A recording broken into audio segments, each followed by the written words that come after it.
This just might be the most candid video I've ever made. A few months ago, we went on our big summer trip. It didn't turn out like I had hoped. I'm a landscape photographer. On a trip like this, I'll normally take anywhere from 1,500 to 7,000 pictures. This time, I took about 250. Something was wrong. To be a landscape photographer, you need to be in the right headspace. You need patience. You need to be present. And I just couldn't get there. We were dealing with an issue of alcoholism in the family and stress of it. It can upset everything by itself, and it did on this trip. My camera just felt heavy. But it wasn't just that. The truth is, it's been getting harder for a while.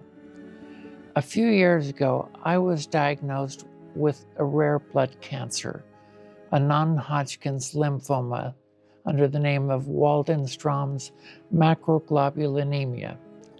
It's chronic. It affects my stamina, my balance, my ability to just walk. On top of that, more recently, I was diagnosed with Parkinson's. So I'm a disabled landscape photographer now.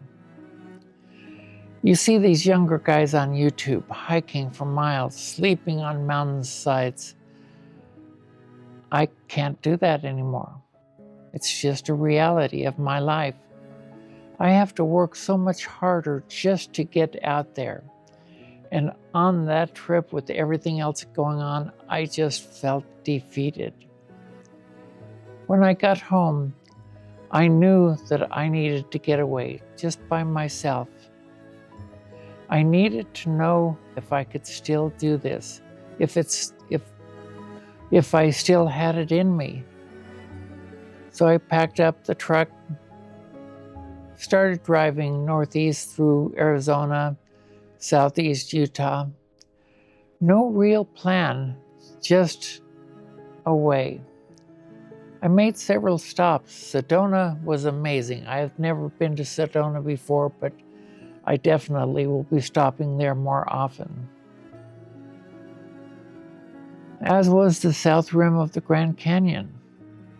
Right now we're in the middle of the government's shutdown. For the Grand Canyon, for national parks in general, it means that the camp rangers were not at the stations. The stores were still open, selling lunches and materials and trinkets, but the visitor center was not open. But I woke up early, as I always do, especially while camping in some dispersed camping area. I was always fascinated just to look outside in the middle of night and see what the skies look like. Because it was several years ago in the campground in Chaco Culture National Historic Park in northwest New Mexico that I took this picture. And it's been one of my favorites ever since.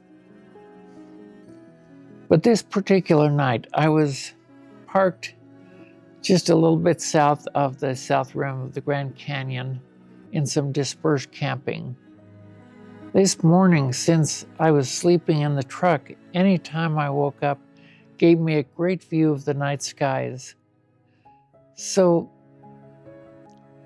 I decided to go to a lookout and take night sky pictures. Of course, nature called and I desperately needed a bathroom while I was doing it, and so I squatted next to the truck as my camera was taking pictures. After squatting, I realized that the park restrooms were in the picture. You see, dispersed camp spots are places on public lands where you're welcome to camp or just park, as I did. They generally don't have bathrooms unless there's a porta potty, and of course, there's no electricity or water. But you can't beat free camping. As the sun rose, I continued to take pictures along the south rim of the Grand Canyon. Some beautiful areas, and I was fortunate that I'd been camping so close to the spots where I wanted to take the pictures. This is one of the keys for me. Driving with a big trailer, stopping in a typical KOA or other campground, often isn't where I really want to take the pictures. Occasionally I'll luck out and find something right along the main tourist drive, but often it's necessary for me to get up close. In this case, getting up close to the Grand Canyon as the sun was rising. After taking pictures and stopping along some beautiful outlooks over the Grand Canyon, driving east around the Grand Canyon, I went through some Navajo lands on the east end of the Grand Canyon. I drove up into the mountains looking for a good spot to camp. I ended up at a county campground above Moab. I had driven a long ways through this mountain, but I didn't find the perfect dispersed campsite before I ran into this campground. And frankly, that was one of the luckiest things that could have happened to me. That night, something amazing happened. I woke up, as I always do in the middle of the night. There was this incredible storm passing by, and I could still see the stars.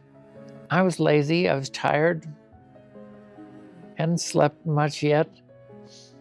So I thought, well, do I want to stand out there on the chance of getting something? I knew I had to get pictures of this though. And for me, that often means taking many pictures on 10-second intervals.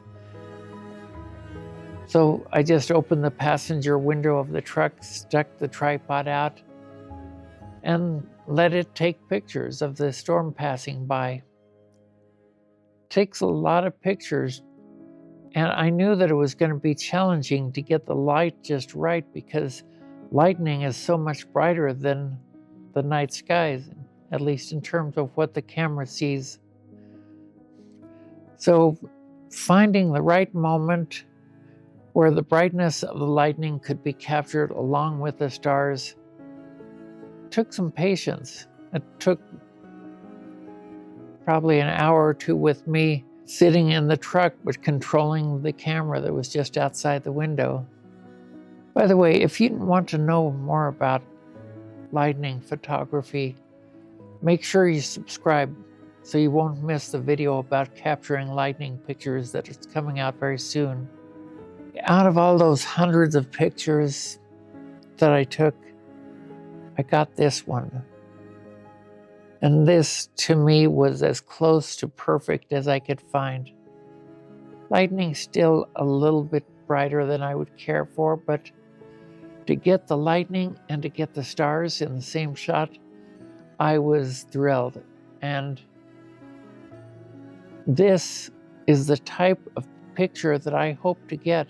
Typically, after a summer of traveling, I'm lucky if I get one great picture that I really feel like represents that year, that camping trip to me.